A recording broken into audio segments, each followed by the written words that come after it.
Hi, my name is Kim Mazzella, and I'm a mindset coach and I'm a light docent. And today I want to talk about relationships because relationships are the things that make us grow the most. They're the things that stretch us, they're the things that make us think, they make us expand. Really, we come here to expand through relationship.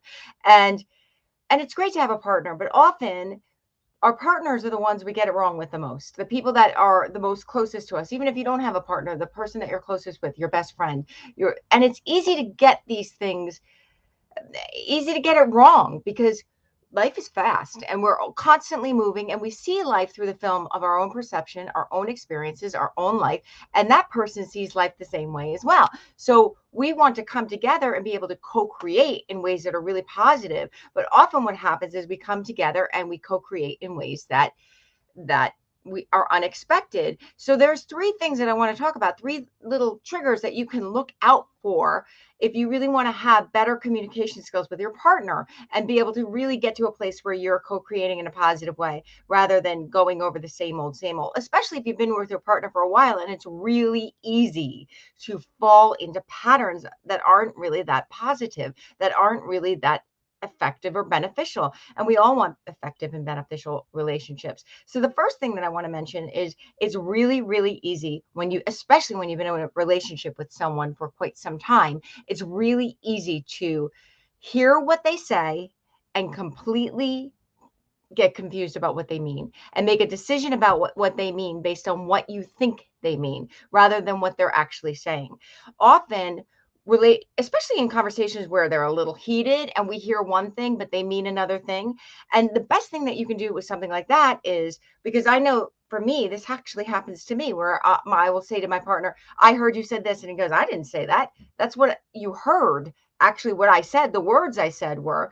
A way to really handle this, especially when you're upset, is to slow the conversation down and repeat what they say. So you could say, you know what, I heard you say this. And they could say, they can come back to you and say, but that's not what I meant. What I meant was, and because a lot of time meaning is gets lost in words because words are confusing, and what means one thing to you might mean a different thing to me.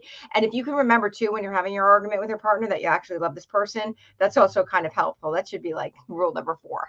But also, another thing that we do in relationships that really mess up communication is we don't want to talk about those things. That there are certain topics that come up again and again and again, and every time we talk about them, we don't get past it. So what we tend to do with those topics is avoid them. Now, I'm not saying that you should bring them up again and again and again if you're getting going in an ineffective place, but you want to start thinking about ways that you could discuss it, or thinking about the way you feel about that thing and trying to see it through that other person's perspective. A great way, there's a tool I teach, it's called it it's called the neutral witness, and it's a way to kind of, you don't necessarily sit through their eyes, but you try to pull yourself back and think about the scenario in a really neutral place so that you could try to consider how they feel. Try to consider how you are taking it and how they feel. So sometimes we want to stand back and look at this problem that has been festering for a while, or this thing that we can't talk about, that every time we talk about we get in an argument, and try to see it from a third person's point of view. Like, write it out as if it's a story, and that sometimes will help you to be able to understand their perspective as well as yours, so that you could come to a solution, so that you could come to a place where you could get through that hurdle, because that's really what it's about with your partner, getting through that hurdle. I promise you there'll be another one there because that's just the way life is. And then finally, we don't hear our partners, right? We don't hear them. We don't really listen to what they're saying. We assume what they're saying. We make assumptions about not just what they're mean, but what they're saying. So one of the things that we could do with our partners is repeat back what they say. We just constantly repeat back what your partner says. And that will help you get to that place where you can really get to that place where you have a more effective and a more meaningful conversation.